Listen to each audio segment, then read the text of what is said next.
안녕하세요. 청년공정TV입니다.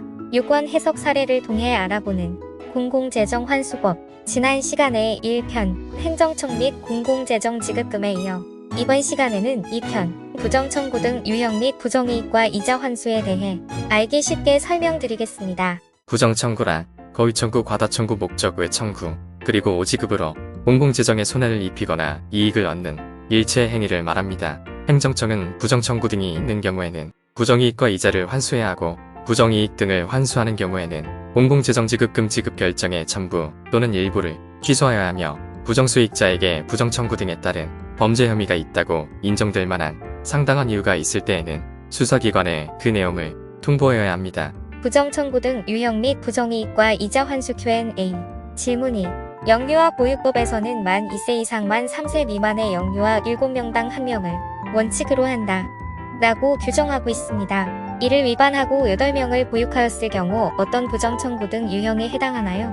영유아 보육법은 만 2세 이상 만 3세 미만의 영유아 7명당 1명을 원칙으로 한다 라고 규정하고 있고, 같은 법 제40조는 국가나 지방자치단체는 어린이집의 설치 운영자, 육아종합지원센터의 자, 보수교육 위탁 실시자 등이 거짓이나 그 밖의 부정한 방법으로 보조금을 교부받은 경우 등에는 이미 교부한 비용과 보조금의 전부 또는 일부의 반환을 명할 수 있다라고 규정하고 있습니다. 따라서 영유아 보육법상 보육교직원의 배치 기준을 1명 초과할 경우 초과 인원은 1명이지만 이로 인해 전체 연령별 보육인원 기준을 위반하는 사유에 해당되므로 거짓이나 그 밖의 부정한 방법으로 공공재정지급금을 청구할 자격이 없는데도 공공재정지급금을 청구하는 행위에 해당된다고 볼 수 있습니다. 이 해석은 공공재정환수법에 한정하므로 보조금법 또는 지방보조금법 적용사항에 관해서는 별도의 판단이 필요할 수 있음을 안내드립니다. 질문이 교육청에서 소속 기관인 교육지원청을 거쳐 공립학교에 옥상방수공사 예산을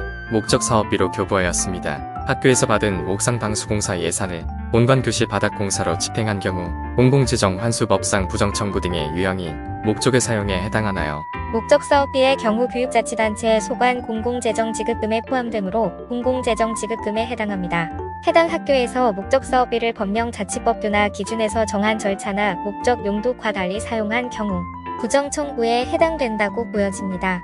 이는 다른 법률에 별도 규정이 있는 경우를 제외하고는 공공재정환수법에 따라 부정이익 환수에 추가하여 제재부과금도 부과해야 하는 것으로 판단됩니다. 따라서 법령자치법규 등에서 규정한 예산 전용 변경 기준을 준수하는 등 법 위반 사항이 발생하지 않기 위한 사전 절차가 반드시 필요합니다. 질문 3. 국가가 A단체에 지급하는 지원금 공공재정지급금을 A단체의 사무직원이 횡령한 경우 부정청구 등에 해당하는지요? 지원금은 국가가 일정 요건을 갖춘 단체 등에게 정해진 금액을 지급하는 것으로, A단체 사무직원이 이를 횡령한 행위는 허위청구 또는 과다청구에 해당하지 않습니다. 또한 부정청구의 주체는 지원금을 수령한 주체인 A단체 또는 해당 A단체와 동일시 할 수 있는 자, 예를 들어 대표자가 되어야 할 것으로, 사무직원은 해당 A단체와 동일시 할 수 있는 자에 해당하지 않으므로 공공재정지급금을 목적 외로 사용하였다고 판단하기 곤란합니다. 따라서 사무직원의 지원금 횡령 행위는 공공재정환수법에 따른 부정청구 등으로 판단하기 어려우므로 공공재정환수법에 따른 환수 대상으로 보기에는 곤란하다고 판단됩니다. 질문 4. 사립학교 행정실 소속 사무직원이 공공재정지급금으로 전액 지원받고 있는 교직원 급여를 횡령하였습니다. 공공재정환수법에 정한 절차에 따르지 아니하고 정해진 목적이나 용도와 달리 공공재정지급금을 사용하는 행위에 해당하는지요? 공공재정지급금 지급 주체는 교육청이고 지급받는 주체는 해당 사립학교로 판단됩니다. 공공재정환수법 규정에 따라 공공재정지급금을 제공받는 자가 법령자치법규나 기준에서 정한 절차에 따르지 아니하고 정해진 목적이나 용도와 달리 공공재정지급금을 사용할 경우 목적 외 사용에 해당할 것입니다.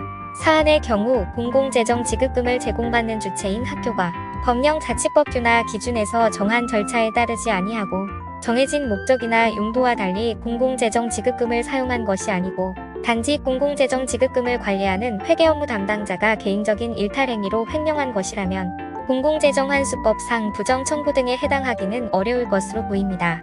다른 법률에 따른 처벌은 변론으로 합니다. 질문 5.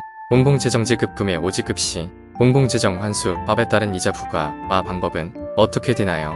부정 청구 등이 있는 경우에 부정이익과 이자를 환수하여야 하고, 이때 이자는 국세기본법 시행령에 따른 이자율을 곱하여 산정하며, 이자의 계산은 부정 청구 등이 발생한 달부터 환수 처분의 통지를 한 날이 속하는 달의 직전 달까지 개월수로 하도록 규정하고 있고, 환수 처분을 받은 자가 정해진 기한까지 부정이익 등을 모두 반환하지 아니하면 가산금을 징수하도록 규정하고 있습니다. 질문 6. K재단은 A지자체 거주 대학생 대상으로 K대학생 본인 부담 등록금, 반값 지원 사업을 추진하고 있습니다. 본 사업의 지원금이 오지급된 경우 공공재정 환수법에 따라 지원금의 환수가 가능한가요?